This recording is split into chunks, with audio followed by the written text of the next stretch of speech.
ಓ,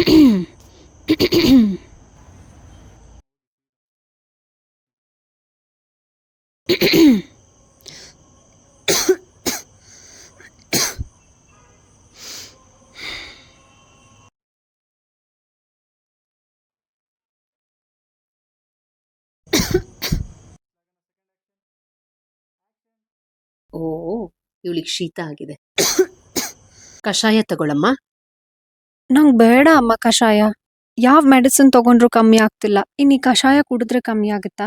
ಇದು ನಾರ್ಮಲ್ ಕಷಾಯ ಅಲ್ಲಮ್ಮ, ಇದು ರಾಯಲ್ ಅವರ ಮಹಾ ಕಷಾಯ ಪೌಡರ್. ಈ ಕಷಾಯ ಪೌಡರ್ ನಲ್ಲಿ ಶುಂಠಿ, ಕಾಳುಮೆಣಸು, ಜೀರಿಗೆ, ಲವಂಗ, ಏಲಕ್ಕಿ, ಅರಿಶಿಣ, ಬಾದಾಮಿ ಇಂತಹ ಹಲವಾರು ಇಂಗ್ರೀಡಿಯೆಂಟ್ಸ್ ಗಳ ಮಿಶ್ರಣ ಮಾಡಿದ್ದಾರೆ. ಅಮ್ಮ, ಈಗ ಸ್ವಲ್ಪ ರಿಲೀಫ್ ಆಯ್ತು. ರಾಯಲ್ ಮಹಾ ಕಷಾಯ ಪೌಡರ್ ನೀವು ಟ್ರೈ ಮಾಡಿ.